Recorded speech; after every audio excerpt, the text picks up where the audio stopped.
my speaker notes up.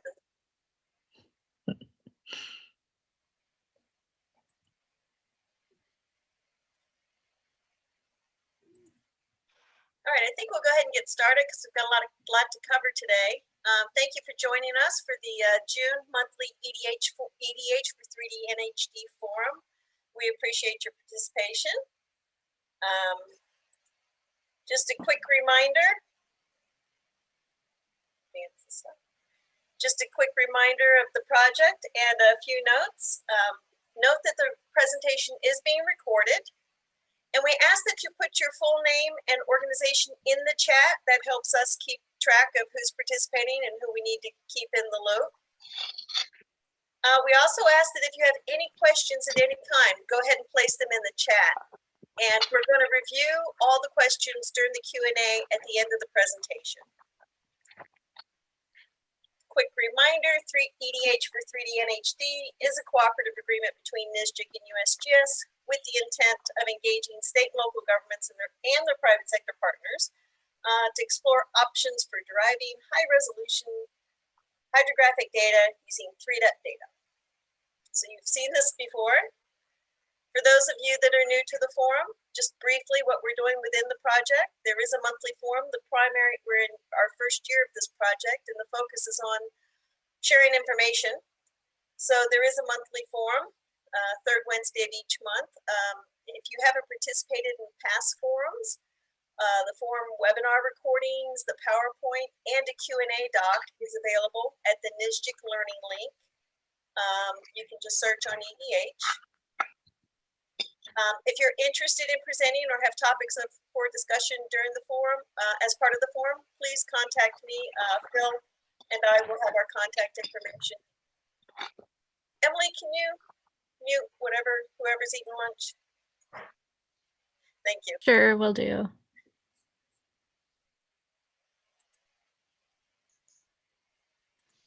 I realize I'm looking at the slides with the notes. I haven't shared this information with you. Some of the activities we're undertaking in addition to the forum is we're doing an inventory of state and regional EDH experiences. Let's go to that slide. If you've not contributed your work, we really need to hear about these activities. These are helping us to build our next step of the project, which is to derive critical factors from a state and regional EDH experience. We're also working on developing an EDH for 3D NHD information hub. For those of you that are familiar with the 3D hub, it's similar in scope. Once we have these critical factors, we're going to identify potential resources to address those critical factors, and then begin to, then in the second year, we can maybe start developing some of those resources. So that's where we are in the project. I'm very pleased to announce one of our very active participants, and someday I'll learn to say his name right, Jim Gigliorano. Jim, you pronounce your name for me. I think it's Giuliano. The second G is silent. Okay, Jim Giuliano. Thank you. After 20 years, there you go. There you go. Jim is the GIO with the state of Wisconsin, and he'll be talking to us about culvert mapping and hydro enforcement in the Lake Superior region. With that, Jim, I will stop my sharing and you can go ahead and share your slides. Okay, let's get it going. Okay, can you see that? Linda, is that okay? Okay. Yep, it's good. Okay. Jim. Okay, thanks, Phil. Hi, everybody. I'm really happy to be here and talk to you about our project. This is was not intended as a EDH project, but it contains lots of elements of EDH and processing of LiDAR data and culvert information. As Linda said, my name is Jim Gigliorano, and I'm with the Wisconsin Department of Administration. And I work a lot with the Wisconsin Coastal Management Program, the State Cartographer's Office, and this project that I'm going to be talking about is a a NOAA project of special merit. So we have lots of help and interest from our NOAA folks. And let's see. So I'm gonna jump right into this. And the reason we're talking about the Lake Superior region is, since 2012, there's been 3 sort of mega storms that have hit the region, and you don't hear much about it because there's not a lot of folks living up there. But if you add it up, it's probably over like $100 million in infrastructure damages. And some of these places have been hit more than once. And so turns out that some of the local road departments have been replacing their culverts more than once in a very short amount of time. So just to show you some nice colorful pictures of the rainfall. Here's the July 2016 storm, and this little region up here, there's 4 counties in Wisconsin that border on Lake Superior, and those are the ones we're going to be talking about today. And here's a little close up. So it's Douglas, Bayfield, Ashland, and Iron counties. And here's the Michigan Upper Peninsula. Duluth is over here, and you get these nice charts from the National Weather Service that actually estimate what the exceedance probability was. This is a 1,000-year storm going through the middle of these counties. And some nice gratuitous flood pictures taken by the Civil Air Patrol. This is, I think, in Ashland County. Here are some of the culvert structures that have been destroyed, and these are from the 2018 floods, and they look pretty similar to the pictures from the 2016. And I just love this little picture. This I grabbed this from a U.S. Forest Service person after her talk, after one of these presentations, and this kind of sums up their philosophy of life up there. It's a very interesting place, and kind of lots of little hippie communities, and so they don't have any problem calling this climate change, and they're actually getting very adept at talking about it and describing their response as flooding resiliency and community resiliency. So an interesting place to work. This kind of language wouldn't be happening in other parts of the state. Again, this is the 2016 storm, and the little triangles here are points of damage that have been collected by the Wisconsin Emergency Management Agency.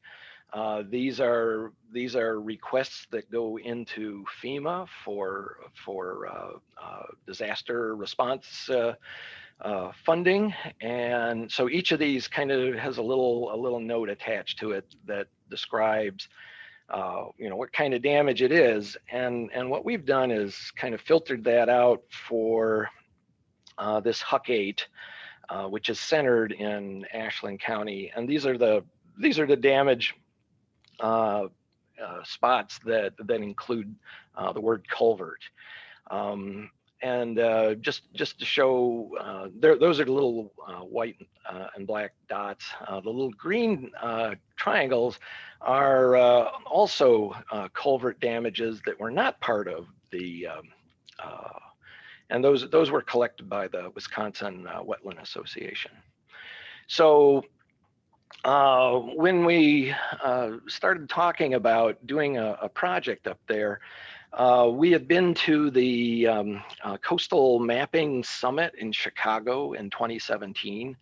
and which was put on by NOAA and the Corps of Engineers and other federal agencies. And we thought, oh, this is a really nice format for getting together and discussing. So we had kind of a mini version of this in Ashland, which is in Ashland County, and a lot of the same agencies, but obviously more local, more state, more tribal.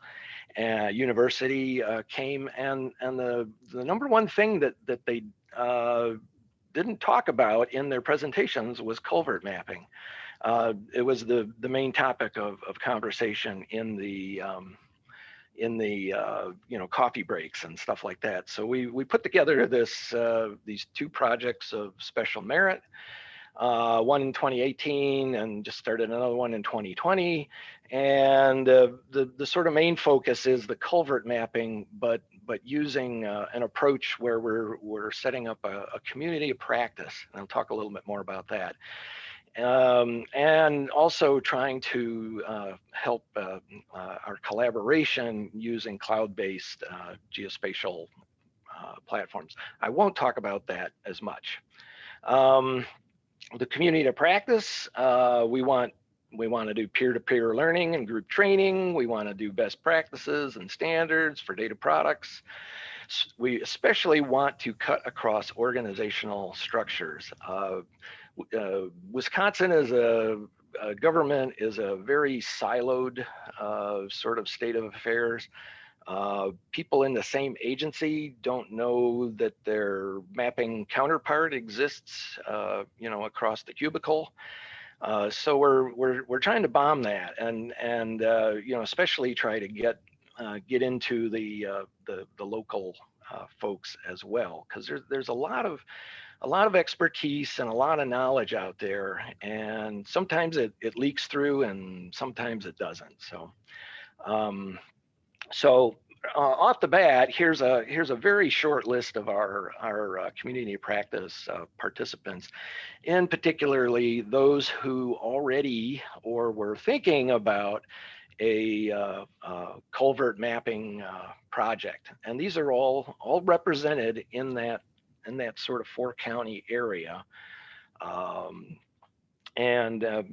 Since then, we've added quite a bit more as far as local road departments, local land and water conservation departments, those sorts of things. Just a wee bit about this. We were interested in trying to set up some sort of workspace where people could do some geospatial work in the cloud, and because a lot of the folks up there just don't have the same sort of resources and computing power that we have down here in Madison. Or in the university or in other places. And so we made an attempt at this, and we can talk about that more if you want to.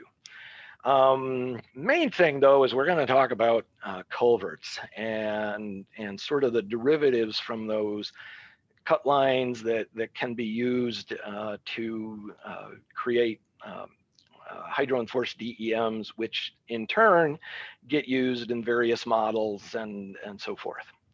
So just a little example place, here's a road stream crossing. Here's a stream, which is from the 24K hydro, and you can see how nicely it matches the stream channel there. It actually hits the road pretty good, which is good. But we've also got examples of 3 culvert databases that we've collected. One from the county, which is a typical road asset management type of thing. Fishworks, which is a fish passage type of thing.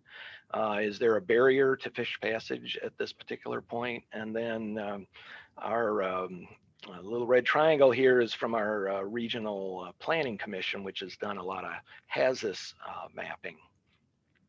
So I forgot to mention our project, what our project stands for. We've nicknamed it WICD, which is the Wisconsin Coastal Management Data Infrastructure.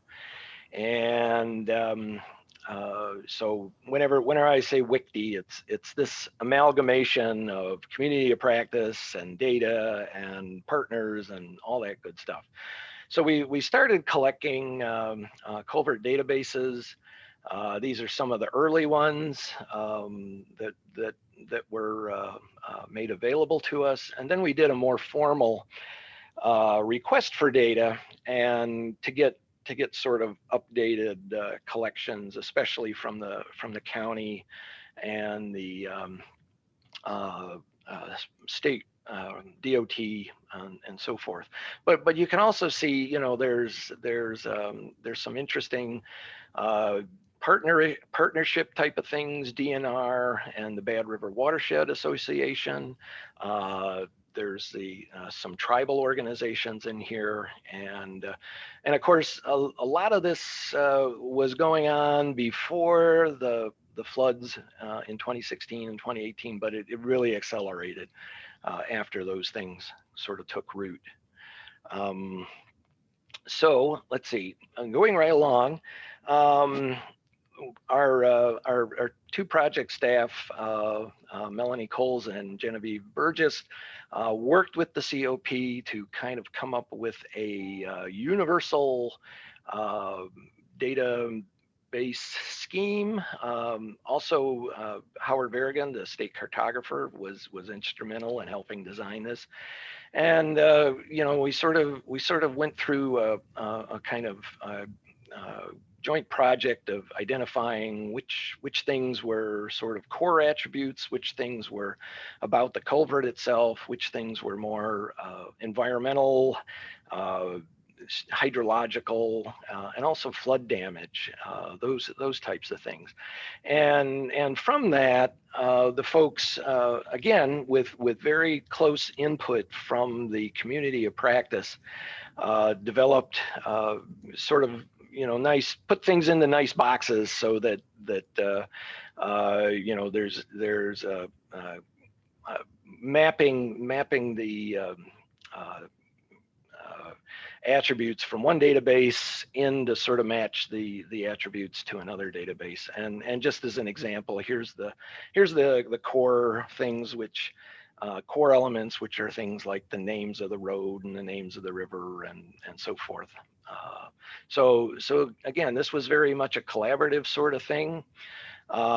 This is our first attempt after doing the data input using sort of simple ETL tools, around 270,000 points, most of which are these pink Fishworks. So, you know, obviously we're not going to be working over here in Canada, but you know, the data was available, and it was nice to kind of see the you know, the big picture. If you zoom in, here's our study area, and you can obviously see there's a lot of sort of road infrastructure put together. These big areas of national forest actually have lots of culverts in them on timber roads and trails and things, but they aren't mapped yet. And then there, you know, some of these are more county level data sets, like over here in Ashland. So this is what it looks like so far. It's envisioned to be able to help various agencies do many kinds of different planning sort of activities. We really didn't mean for this database to sort of replace, you know, the big DOT database that they're trying to use, or a database that Minnesota or Michigan is using, but it does bring all these things together into one place so that you can look at, you know, where are the gaps and where work needs to be done. And so we're thinking, you know, all these various types of uses. Primarily, though, again, looking at this FEMA disaster relief and hazard mitigation activities. A lot of the smaller road departments their database, if they had one of culverts, was like in a spreadsheet or was on paper. And when they had their damage and they had to figure out what the asset looked like before the damage, they didn't have very good records. And so we're kind of hoping that this will, using an easy format, an easy database to use, that they will sort of take this up and be able to use it in the future when the next disaster happens. And so our next project, which is continuing for the next year and a half or so, is really focusing on those local road departments and getting tools that they can use, even though they don't have GIS and they don't have a lot of expertise in these areas. What I'm going to talk about next is kind of this geospatial data development, using the culverts as a starting point for the hydro enforcement, and going from there, because that's what my talk's name is. So during the last year and a half, we had a NOAA Coastal Management Fellow. Her name was Emma Cutler. She was from Dartmouth College, and she had a PhD in engineering science. And so it was really great to have a really smart person who could kind of do some research for us. And she mainly did some research on culvert vulnerability methods. And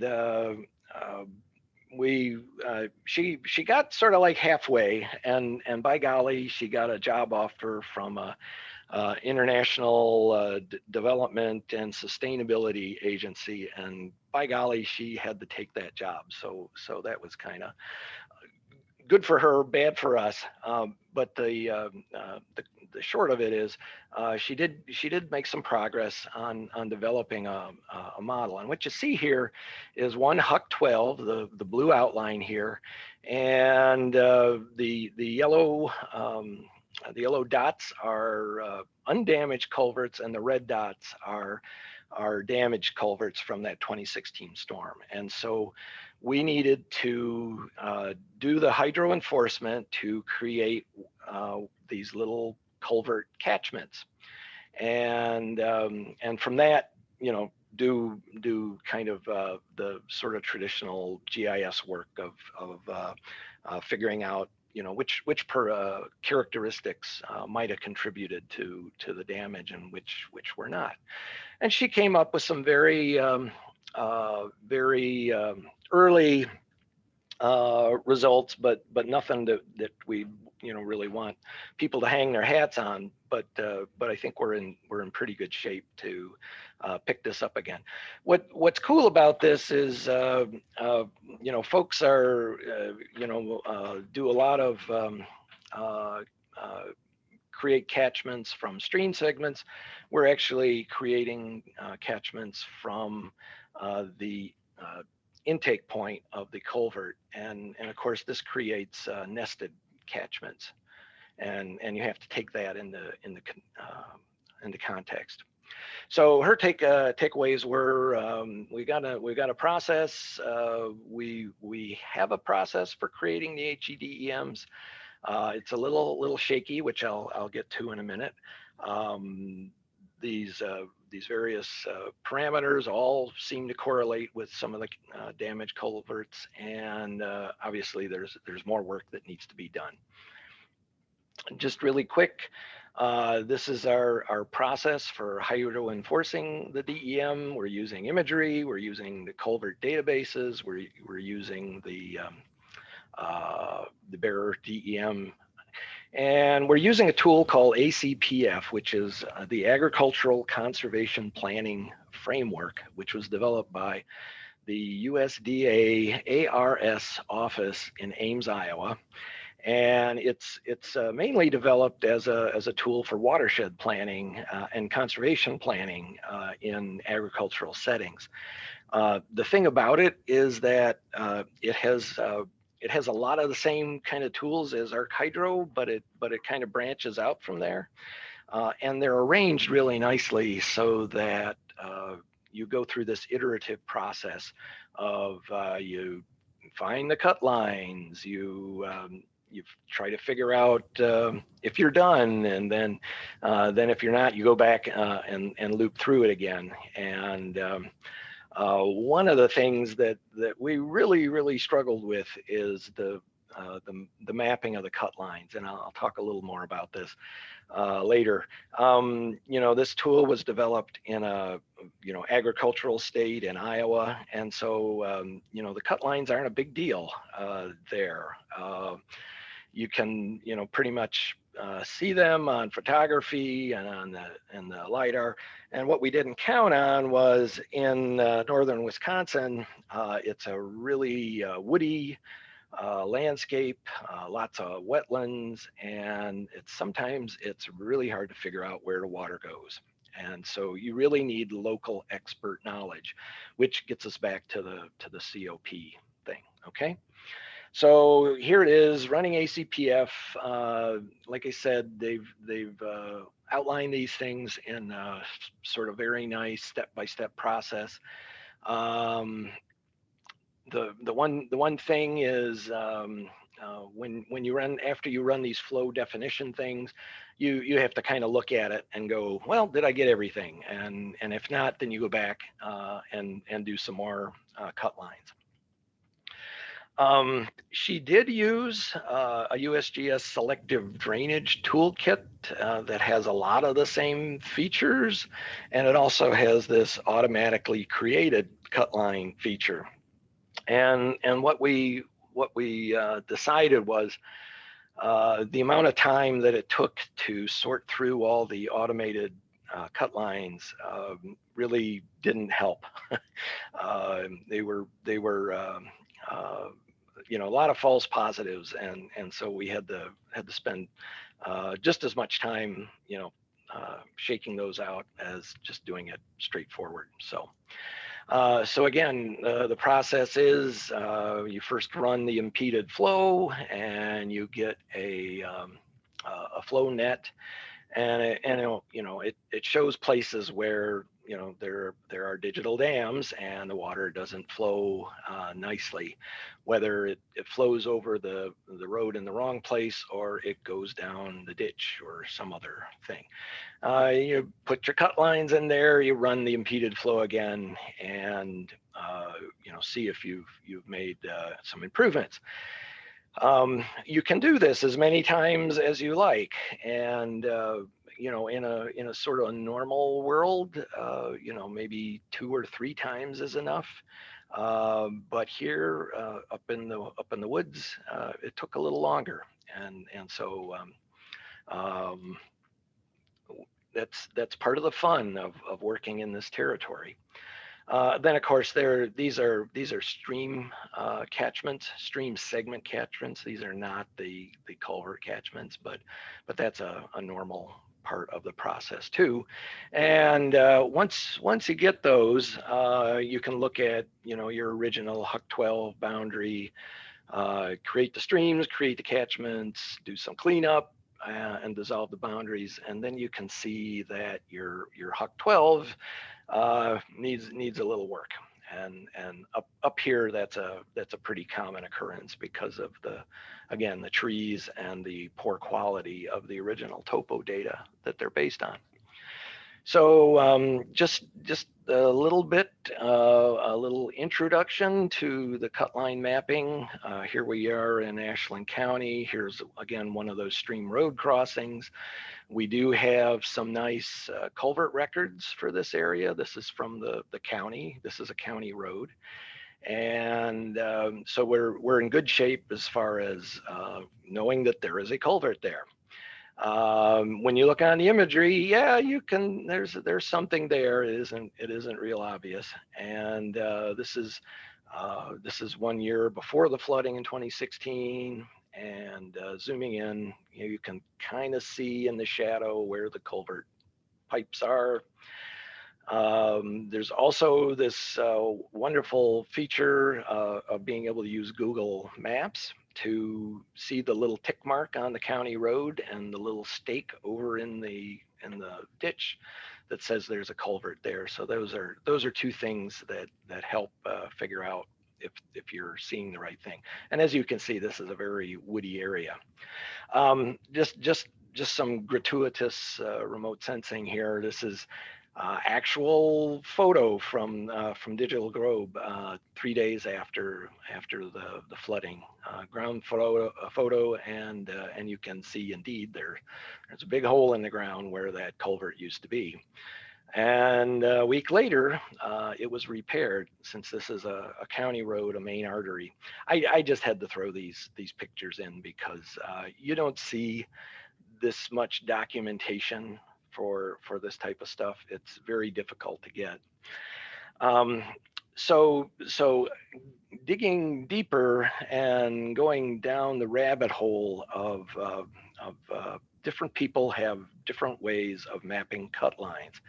And a shout out to Jeff over at St. Mary's. I know he's on the call, and he graciously helped run one of our Huck 12s to see how what it felt like and how much time it took. And here it is, number 404. This is in Ashland County, and Jeff came up with roughly 500 cut lines. It took him about eight hours, and he's a big fan of using Sean Vaughn's HPI visualization from Minnesota as a mapping aid.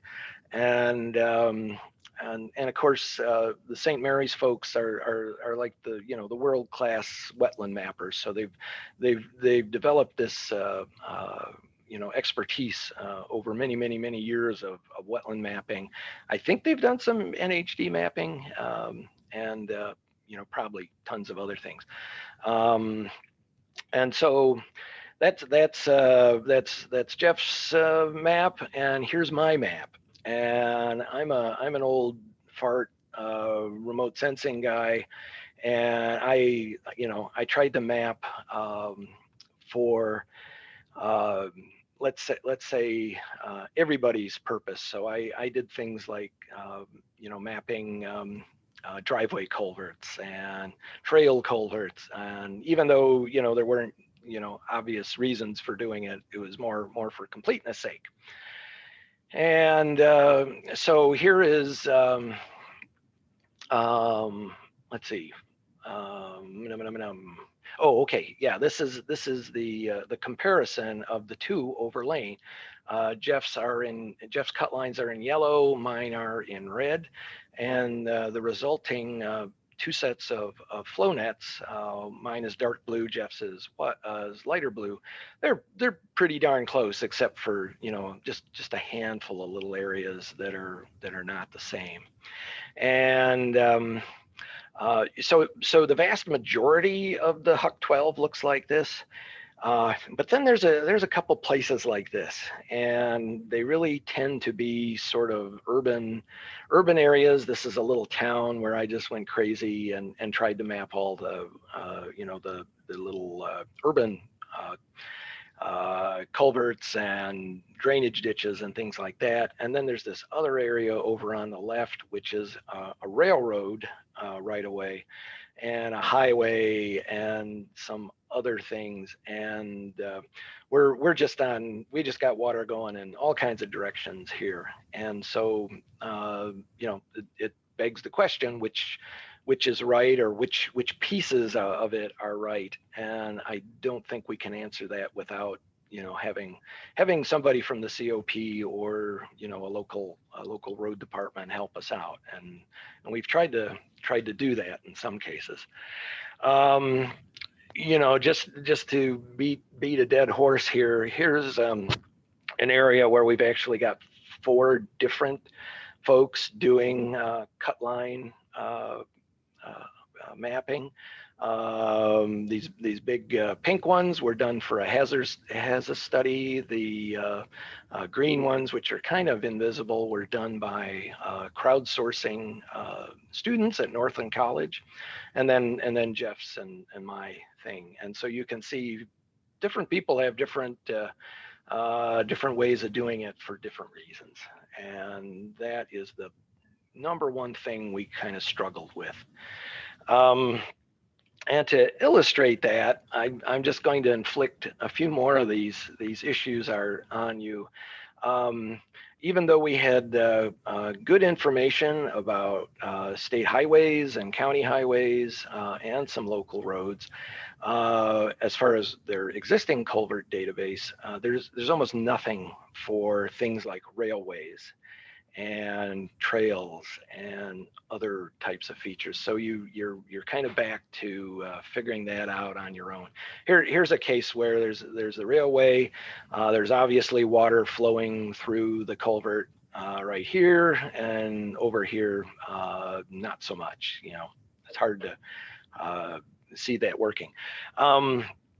Another kind of tough place is editing the Huck 12 boundary.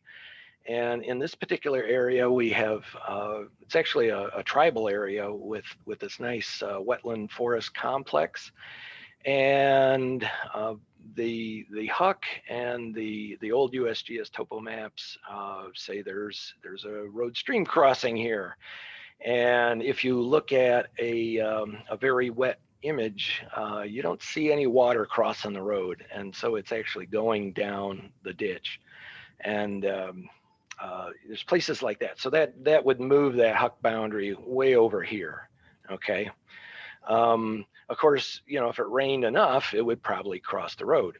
And, you know, here's why that matters, not on the culvert boundary, or on the Huck boundary, but farther inland. Again, here's another case where you've got a stream going down a ditch and it's all forested. We can't tell if the water crosses the road here, but if it did, it would create a much different culvert watershed than culvert catchment than the original way. And so again, you know, probably the only way to figure it out is to drive along this road and look for signs of water crossing the road. Here's another example of where things are. We've got the Huck boundary. Our flow lines cross that in numerous places. And we've got these crazy beavers creating impoundments, and that, you know, makes the water go in not obvious ways. And of course, those are very dynamic. They're not always, you know, they're there for a couple of years and then something happens to them or whatever, and they go away. So it's another tough one. Another crazy Huck boundary. I don't know if you can see this, but you know, this doesn't actually touch. There's this stream and this stream do not meet. But along this railroad revetment, there's actually a culvert visible, but there doesn't appear to be any water going through it. And you know, it's hard to tell, you know, what that means. You know, real obvious things: water going down the middle between two buildings. You know, somebody forgot to put a culvert from here to there. And same thing here. A little farm pond. There's obviously a place where it overflows, but the you know, the flow net just goes where it thinks it's going. And then there's the crazy driveway culverts. You know, there's probably twice as many of those as there are regular culverts, and if you put them in, the water goes in different places, as you know, these examples show. And then finally, trail stream crossings. We have lots and lots of logging roads in this area that aren't mapped. We have lots of snowmobile trails which aren't mapped, and those either have fords or they have culverts. And I think in this case, this one has a culvert. So our experience from this has been, you know, the community of practice is absolutely essential. You know, it's nice to work with folks that actually live there and care about the place you're mapping. And that local knowledge is very critical to getting it right. Okay, if you were to send this area to a a contractor, they would do the best they can. But if they didn't grow up in the area, they might wonder about what are these beaver ponds and things like that. For the culvert inventory database, simple is good, simple is better. We're really focused on non-GIS users and trying to develop tools that they can use. This whole idea of our past experience with mapping cut lines, maybe working in different areas, kind of shows you how little you know, and that was certainly the case for me.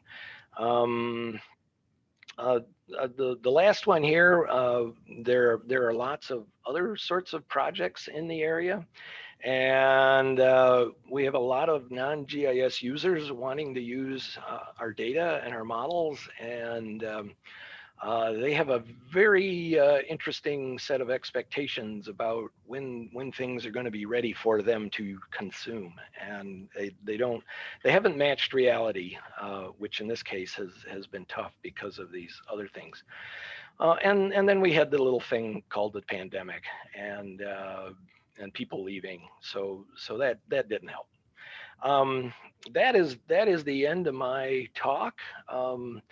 I'm actually interested in hearing from NSGIC and USGS and other federal folks on the call. If you have knowledge about any of these things, how they might be addressed, I would sure like to hear about that.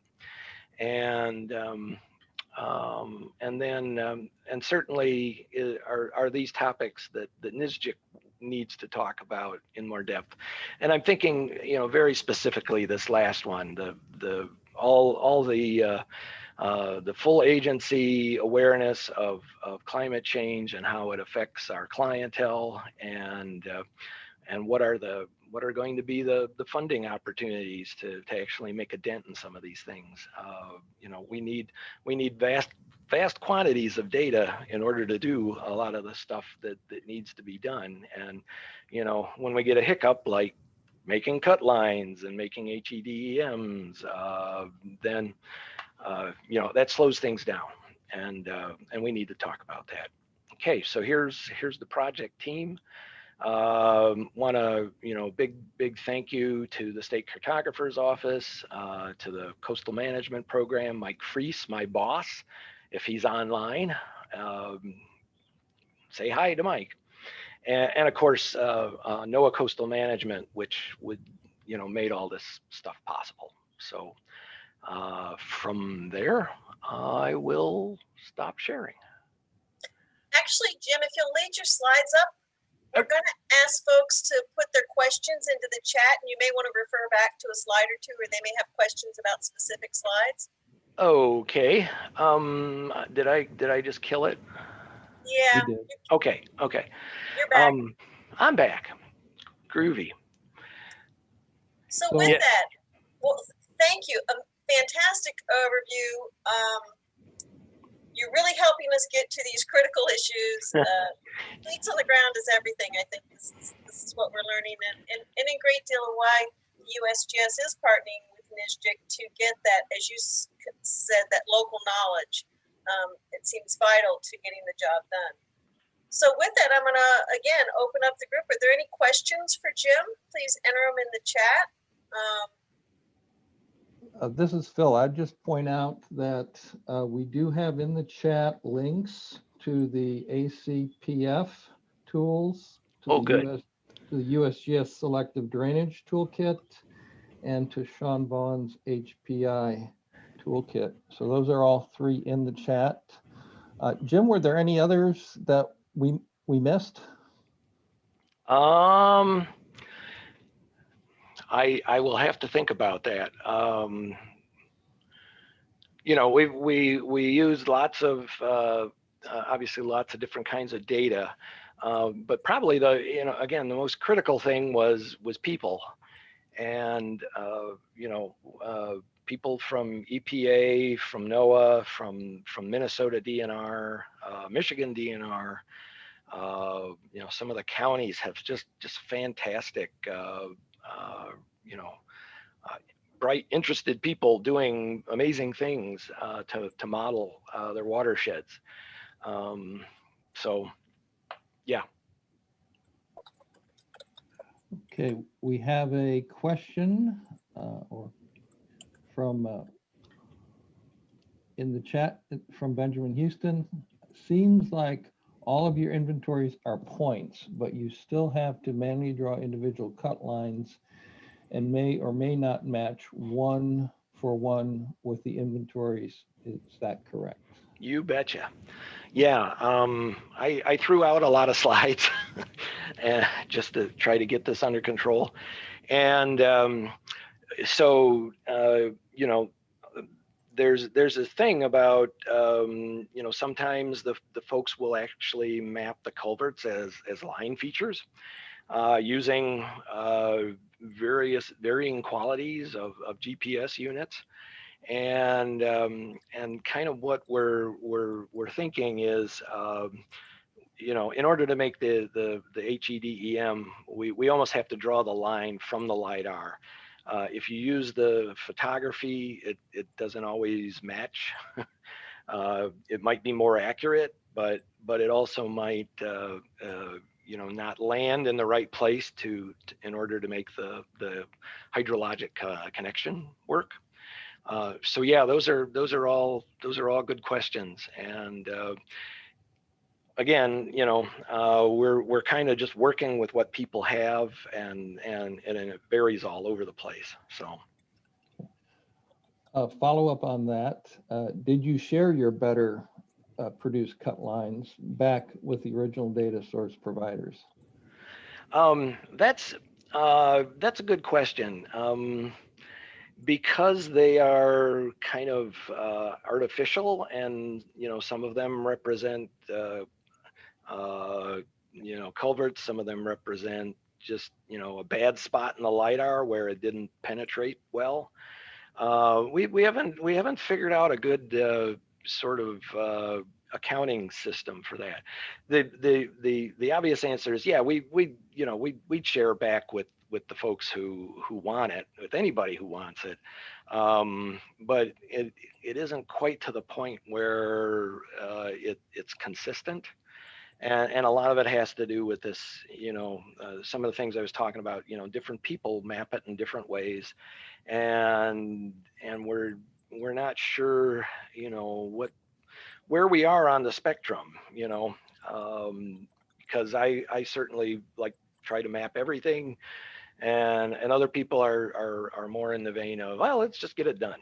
And we haven't made any judgment as to which way we're going on that. Okay, great. Follow up to that. It sounds like then you will put in I'm gonna call it a fake cut line to fix a LiDAR error. Absolutely, correct? Yes.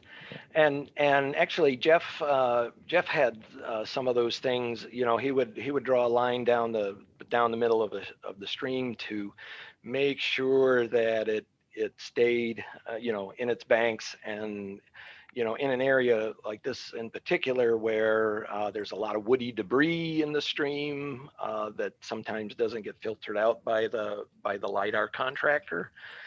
Or there's a beaver dam, or a big rock, all those kind of things, and sometimes they just don't get it real clean. Now I should mention we're starting to get our QL1 LiDAR for Ashland, and that makes a huge difference.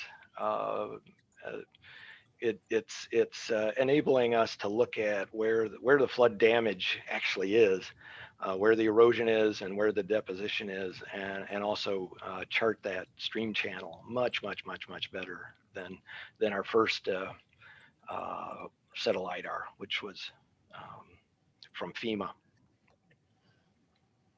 So is that new QL LiDAR being hydro flattened, or is it hydro enforced? Right now, it's hydro flattened. It is on the Amazon bucket list, and we're starting to use that. Some of our other wants and needs, you know, using the LAS data and the break lines, we're not quite there yet. So. Okay, I'm not seeing any other questions right now. Feel free to come off mute and ask one or type it in the chat. Give folks a second, Jim. Oh. Adam adds that the original Ashland was closer to QL3. Is that just a qualification from your team? Yes. Is that Adam from AIRS? Yeah. Yeah. Yes, it was a very early data set, and you know, obviously the nice thing about it was before some of the flooding, but it does have some issues with you know, the classification and point classification, stuff like that. Well, as usual, we have a set of questions for our speaker. If you as participants have additional questions, please feel free to put them in the chat and we'll try and get them to afterwards. But Jim, I think you've touched on this, but just in a concise statement, what was the primary motivation for the pilot for the work that you're doing? So yeah, the primary motivation is the basis of the coastal management program and the projects of special merit related to their 309 strategy, which for Wisconsin is hazards, coastal hazards, and wetlands. And so in this, the coastal hazards, you know, the extreme flooding and meets that criteria. And so our projects are really need to focus on and trying to focus on providing tools and data and expertise to help change local policies related to hazards. And so a good example of that would be, you know, developing tools that will benefit small local road departments and how they manage their culvert assets, and getting them some tools that might make them more resilient in the future, or help them you know, document repetitive loss when they do flood over and over again and need replacement. Thank you. So as you went through this process, and I know it's an ongoing process and it evolved, what most surprised or challenged you? But besides the pandemic, I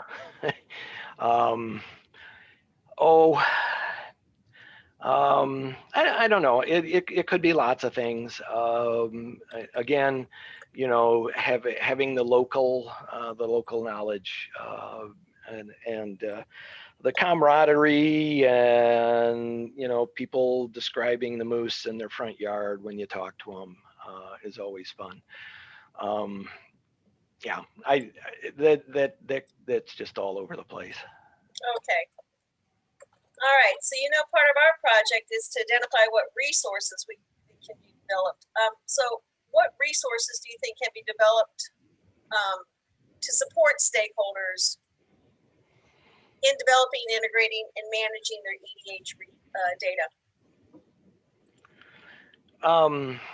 Well, we're at the very sort of bottom of the rung on that ladder, and you know, again, our goal wasn't to create EDH data for the sake of EDH, but to quickly, you know, gain sort of vertical integration with, you know, those problems that they're experiencing at the local level, and you know, helping with their inventories, their field work, you know, those sorts of things. And I really think that that, you know, by emphasizing that as opposed to throwing money at, you know, a university or, you know, somebody that doesn't live in the territory, that you gain, you know, a much better appreciation for reality on the ground. Any resources beyond tools necessarily? Guidance documents, specifications, things like that? We've developed, you know, obviously we've had to develop lots of documentation for the FEMA, excuse me, the NOAA. If I said FEMA in the past, I meant NOAA. The NOAA Office of Coastal Management, the requirements for the grant, you know, the reporting parts. There's lots of documentation there of how we did the ACPF tool and creating the culverts and creating the HEDEMs and stuff like that. So. Thank you very much. I am going to ask you, so Phil has added, please define what is projects of special merit. Okay.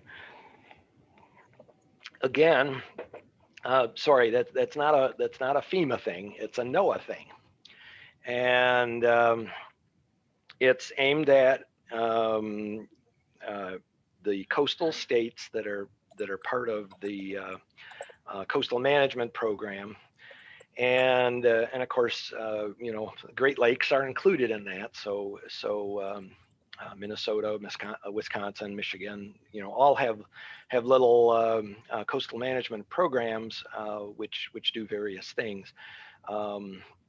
Usually, you know, our coastal management program is focused on a lot of working with groups on grants, providing grants for, you know, lots of different things. And but again, that focus on this 309 strategy relating to coastal hazards and wetland protection is central to that project, the special merit category. So other states might have other things that are in their 309 strategies. I'm you know, I'm on the periphery of that, so I'm not real up on what other states might be doing. But that's certainly worth finding out, because it's been fun working with them. They are willing to look at you know, projects to get things started when there is no other funding available, which is, you know, most of the time. So Let me grab one thing. All right, last call for questions from the community. Jim, this is Phil again. Hi, Phil again. The post Jamie Chesser added to the, I think it was to the Coastal Caucus the other day. I don't know if you saw it. Oh yeah. Yeah, you did. Oh yeah. So this was about the R&D and the extra money related to, I guess, climate change. We'll say the word that NOAA is going to have available. Do you see that being a resource you're going to be able to take advantage of with these types of projects? Yeah, I think so, and I think that's a good question for NSGIC. You know, to think about how we can sort of approach this as a group. What I remember, there is of the note from Jeff Payne, who is the head guy there. You know, there were several categories that they're trying to get funding for. One of them is equity focus, and what it looks like is that will go through the digital coast part, and because it is you know, greatly focused on you know, mapping social vulnerability, environmental justice topics, and Digital Coast has some of those elements now, and it sounds like they're going to try to beef those up. The other thing that was interesting in that email was the focus on communities of practice. They just came right out and said, we're gonna throw money at more communities of practice. So I think that's again something that NSGIC could take up, and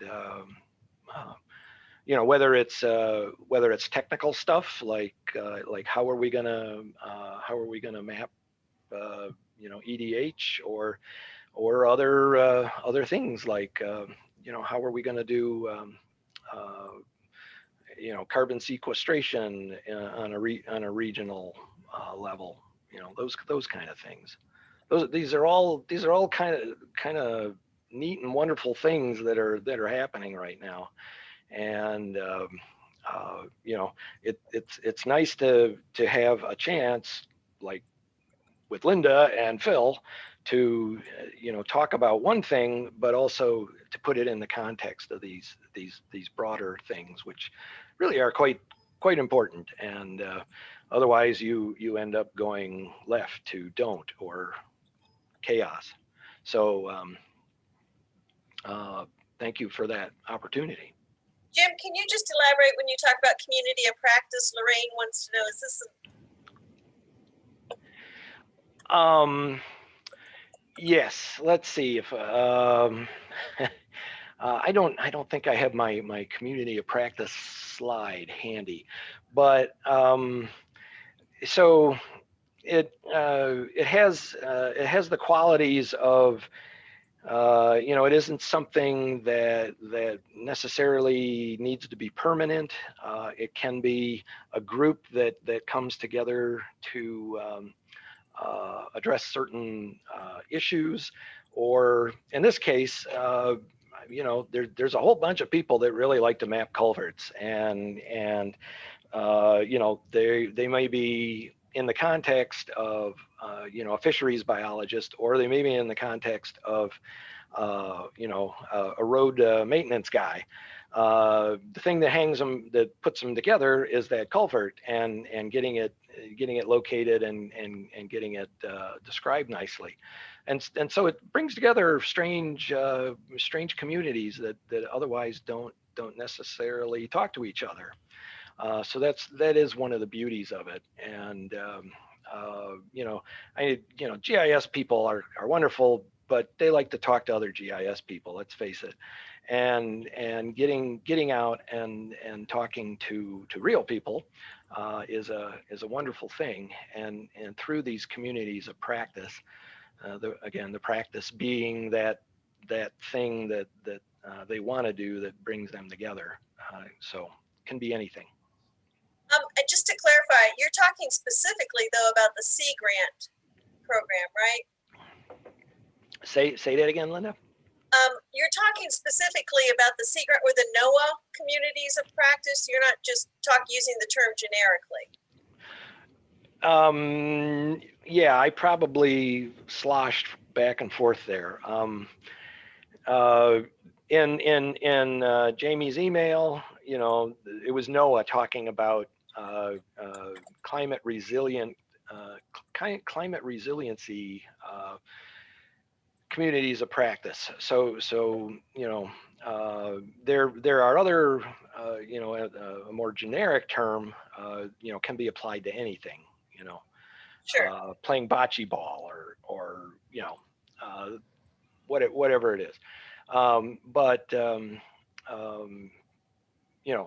NOAA really loves their communities of practice, and so if you're a coastal state and you're not involved in one, you probably should check it out, because it's a way to communicate to those folks, and they know what you're talking about. I'm not sure if I've gotten the correct URL, but I just wanted to put it in context as a mechanism that NOAA uses to organize. Yeah, I would say that if there's probably specific information on that. Okay. Yeah, so we can look that over and check it out. Well, we've run a little long because it was so engaging. I appreciate everybody's time and energy. As you know, we hold the webinar the third Wednesday of every month. And so our next webinar is scheduled for Wednesday, July 21st. And the Indiana team is going to be talking about exploring the development and maintenance of Indiana's local resolution, national hydrography, and watershed boundary data. So please join us again next month. If you have questions in the interim, please post them to the NSGIC EDH for 3D and HD interest group. And we'd love to hear from you. And thank you all for your participation. Thanks, Jim. Thanks, Linda. Thanks, Yeah. Jim. Thanks, Phil. Thanks, Emily. Thanks, everybody. Thank you.